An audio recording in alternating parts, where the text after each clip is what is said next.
അപ്പോൾ ഹലോ മച്ചന്മാരെ, ഇന്ന് വന്നിട്ടുള്ള എന്താണെന്ന് പറഞ്ഞു കഴിഞ്ഞാൽ എല്ലാവർക്കും ഉള്ളൊരു സംശയമാണ്. നമ്മൾ വാട്ടർ ഡാമേജ് ആയ ഫോണ് അരിയിൽ പൂത്തി വെച്ച് കഴിഞ്ഞാൽ റെഡി ആവുമോ, അല്ലെങ്കിൽ വെയിലത്ത് വെച്ച് കഴിഞ്ഞാൽ സൺലൈറ്റിൽ വെച്ച് കഴിഞ്ഞാൽ റെഡി ആവുമോ, അങ്ങനെയുള്ള ഒരുപാട് സംശയങ്ങൾ. യഥാർത്ഥത്തിൽ ഒരു ഫോണ് വാട്ടർ ഡാമേജ് ആയി കഴിഞ്ഞാൽ പ്രോപ്പറായിട്ട് അതിൻ്റെ ചെയ്യേണ്ട രീതി എങ്ങനെയാണെന്ന് പറഞ്ഞു കഴിഞ്ഞാൽ നമ്മളൊരു ടെക്നീഷ്യൻ്റെ അടുത്ത് കൊണ്ടുപോകാം.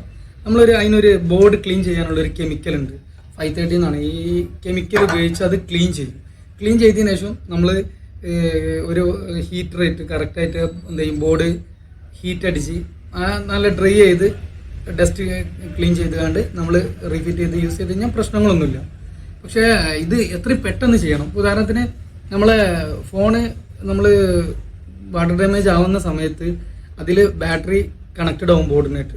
അപ്പോൾ ഈ സർക്യൂട്ട് ഷോർട്ട് ആവാനും കമ്പോണൻസ് ഡാമേജ് ആവാനുള്ള ചാൻസസ് കൂടുതലാണ്. അപ്പോൾ നിങ്ങൾ ഫോൺ എത്രയും പെട്ടെന്ന് വെള്ളത്തിൽ വീണ് കഴിഞ്ഞാൽ അത് തൊട്ടടുത്തുള്ള ഒരു ടെക്നീഷ്യനെ കാണിച്ച് അത് കെമിക്കൽ ക്ലീൻ ചെയ്തുകൊണ്ട് വാട്ടർ ഡാമേജും കാര്യങ്ങളൊക്കെ ഒന്ന് ഒഴിവാക്കുക. അതാണ് അതിൻ്റെ യഥാർത്ഥ പ്രോപ്പർ രീതി. അപ്പോൾ ഇതുപോലുള്ള ഇൻഫോർമേറ്റീവ് ആയിട്ടുള്ള വീഡിയോക്ക് വേണ്ടിയിട്ട് ഫോളോ ചെയ്യുക. ഓക്കെ.